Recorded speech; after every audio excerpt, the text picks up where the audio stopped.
하나님 말씀 사도행전 12장 13절에서 19절의 말씀입니다.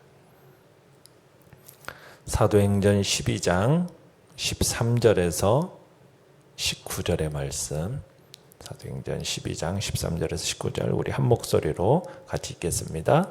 시작. 베드로가 대문을 두드린데 로데라 하는 여자아이가 영접하러 나왔다가 베드로의 음성인 줄 알고 기뻐하여 문을 미처 열지 못하고 달려들어가 말하되 베드로가 대문 밖에 섰더라 하니 그들이 말하되 내가 미쳤다 하나 여자아이는 힘써 말하되 참말이라 하니 그들이 말하되 그러면 그의 천사라 하더라.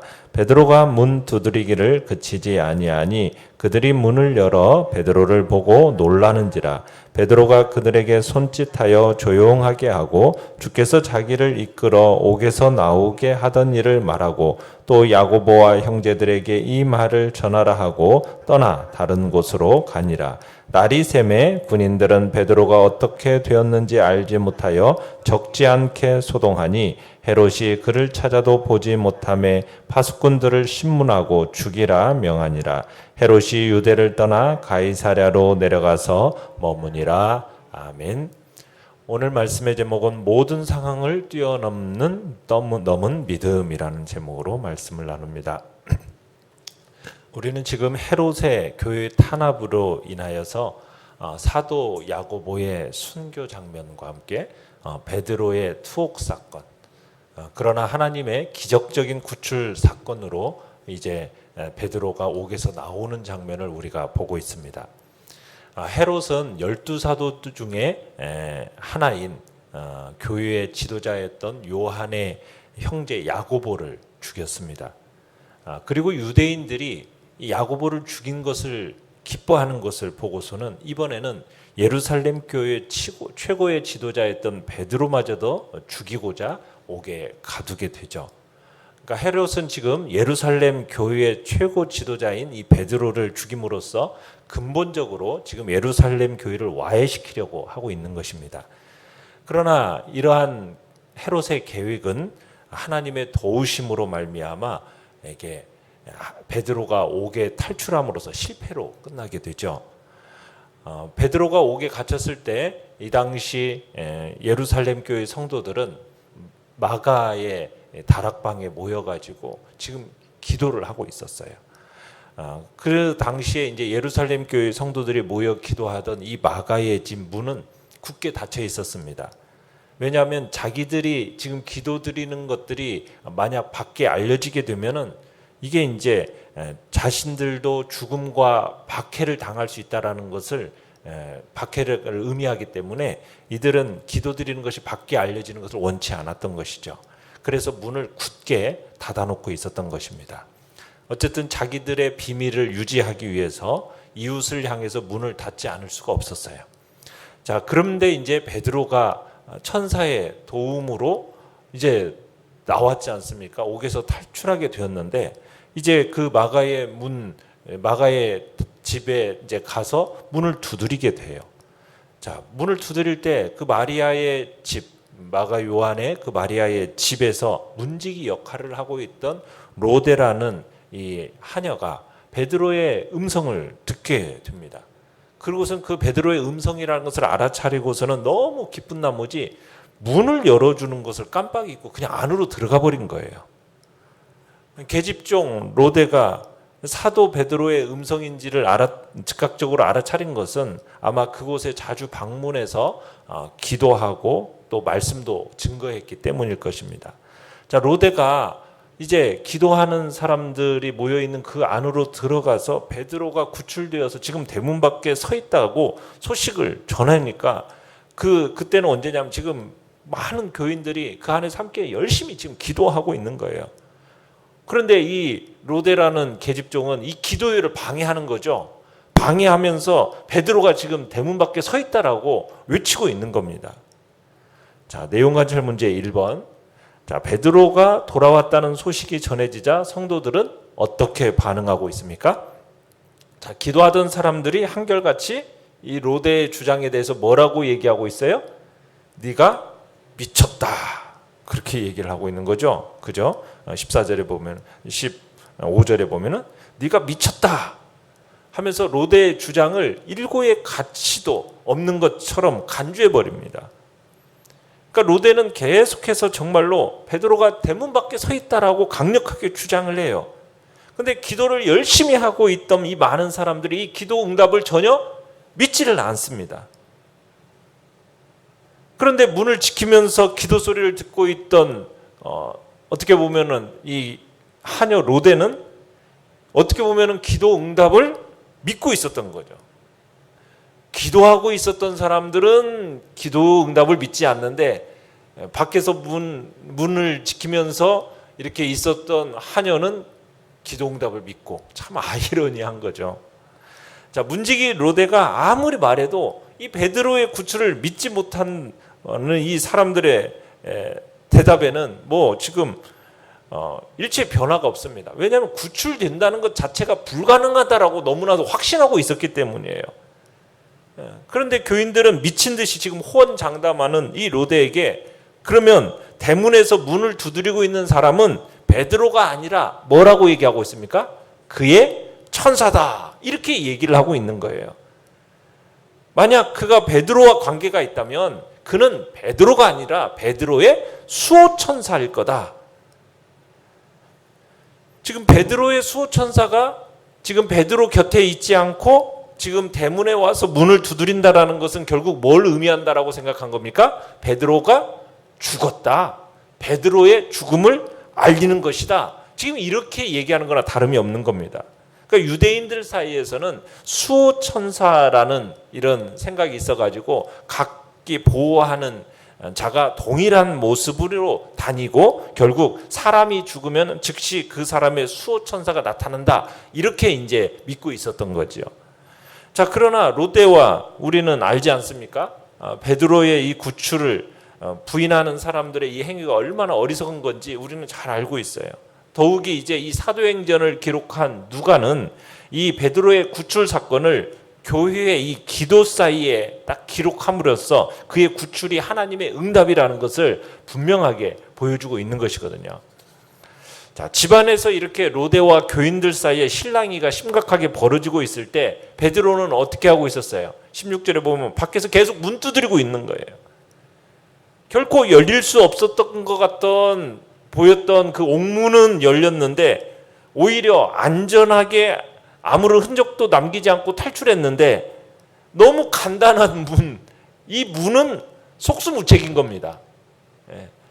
그 옥문은 열리지 않을 것 같았잖아요. 근데 그냥 막 하나님이 열어주셔서 막 다 나왔는데 성으로 통하는 철문도 막 자동적으로 막 열리고 그랬는데 결국 마리아 집 대문은 안 열려요.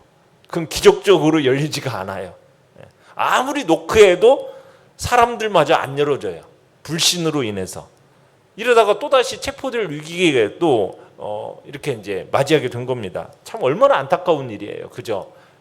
출애굽 사건과 같은 대탈출의 장본인이 지금 성도들이 모여있는 집 대문 안으로 지금 들어가지 못해가지고 이 기도하는 자들의 불신 때문에, 지나친 불신 때문에 지금 사도 베드로는 지금 문 밖에 서서 막 문을 두드리면서 발 동동 구르면서 문 계속 두드리고 있는 거예요. 자, 그 문 두드리는 소리에 사람들이 밖으로 나가서 문을 열고 딱 봤더니 베드로예요. 그걸 또 놀라는 거죠. 로데는 정말 완전히 정신 나간 사람으로 취급했는데 정말 이 로데의 말이 사실로 드러나게 되니까 놀라지 않을 수가 없는 겁니다.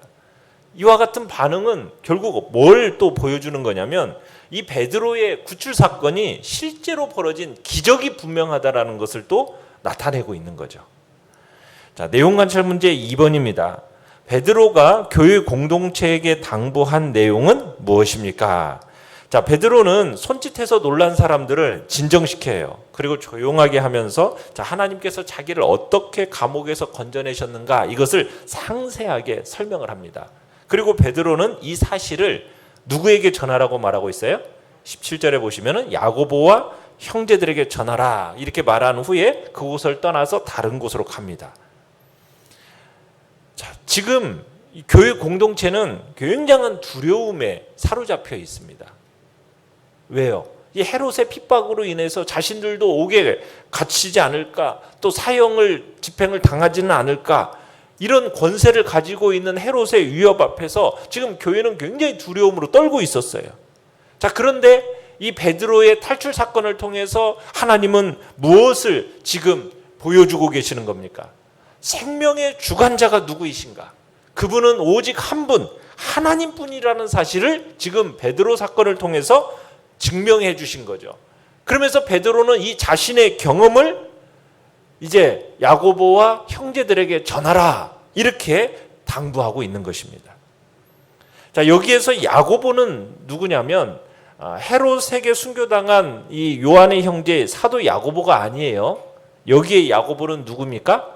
예수님의 형제인 야고보로 봅니다.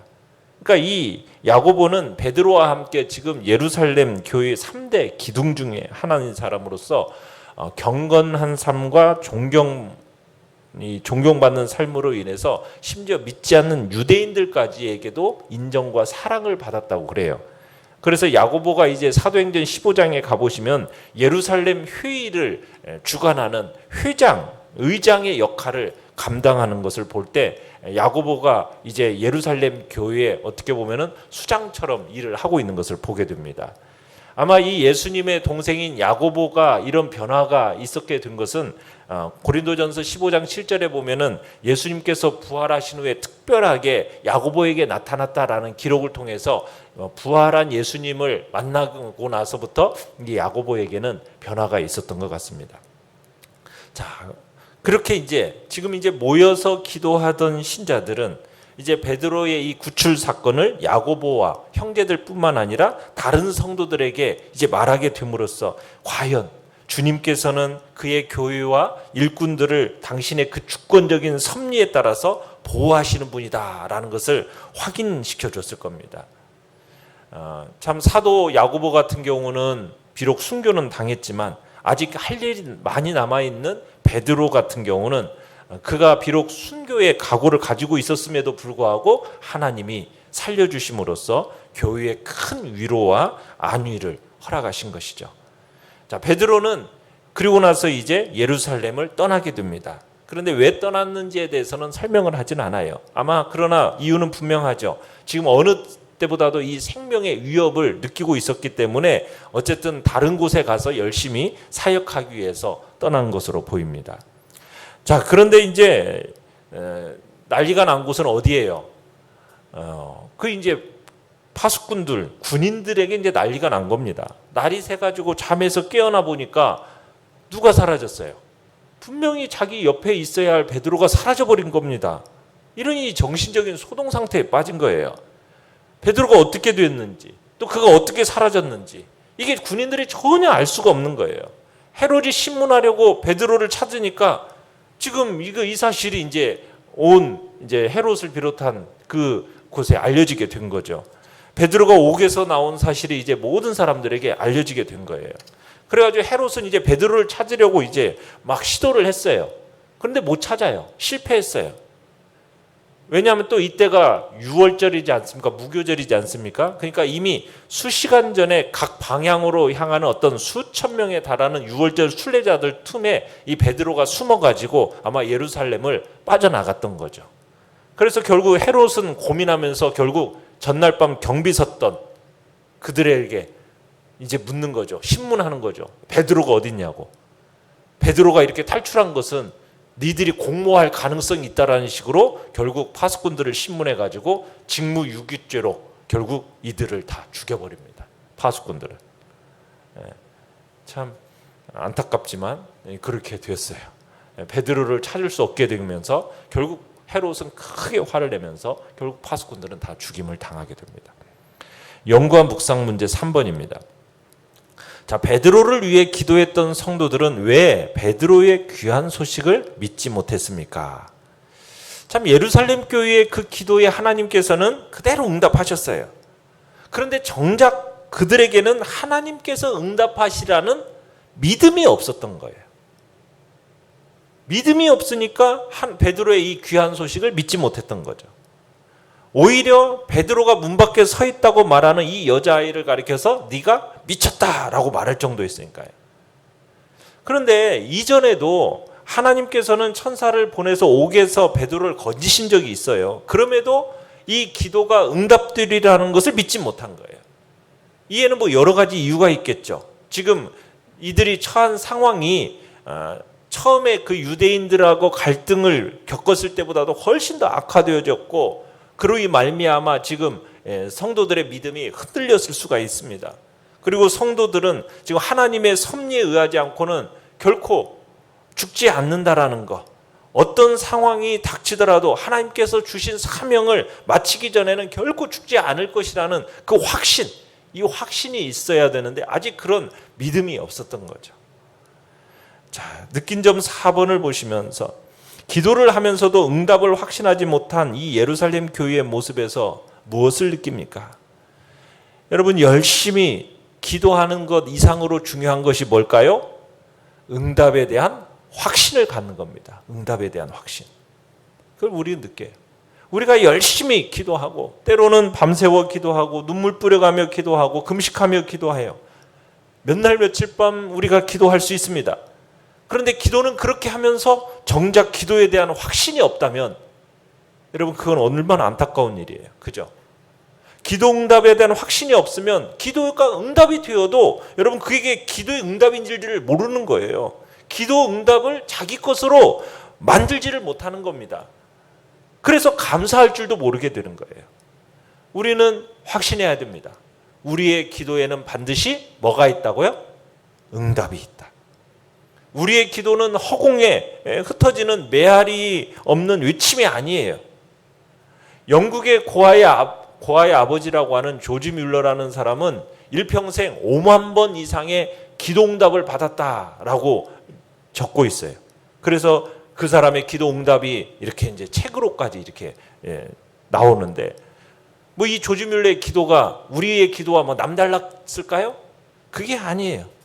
그는 하나님께서 반드시 우리의 기도에 대해서는 응답해 주시리라는 확신을 갖고 기도하고 그 기도의 내용을 하나하나 다 적은 거예요. 그리고 그 응답 받은 것을 적은 내용이 5만 번 이상이 되었더라는 거죠. 우리는 하나님 앞에 기도한 내용들이 결코 그냥 사라지는 게 아니라 반드시 응답된다라는 확신 속에서 우리의 기도를 살펴볼 필요가 있다는 거예요. 어떻게 이루시는가? 이걸 살펴볼 때 우리는 수많은 기도의 응답을 체험하게 될 거라는 거죠. 그렇게 우리는 열심히 기도하는 것, 그 이상으로 중요한 게 뭡니까? 응답에 대한 확신을 가져야 된다는 얘기입니다. 우리가 기도의 응답에 확신을 갖는 것이 그 기도가 응답으로 되돌아오는 것입니다. 5번, 결단과 적용 5번입니다. 나는 모든 상황을 초월해 역사하실 하나님의 능력을 어느 정도 신뢰하고 있습니까? 오늘 분명한 응답의 확신을 갖고 하나님께 기도해야 할 제목은 무엇입니까? 여러분, 오늘 여러분이 부르짖는 기도, 분명한 응답이 있다라는 확신 속에서 담대함으로 주님 앞에 부르짖으시고 또 그 응답이 어떻게 이루어질 것인지를 또 자세하게 살피면서 하나님의 역사를 참으로 돌아보는 은혜가 있기를 바랍니다. 오늘의 기도 같이 읽겠습니다. 시작. 어떤 상황보다 크신 하나님을 신뢰하며 응답의 확신을 갖고 부르짖게 하소서. 아멘. 오늘 말씀을 생각하면서 기도하시고요. 연약한 우리의 지체들을 위해서 기도해 주시기 바랍니다.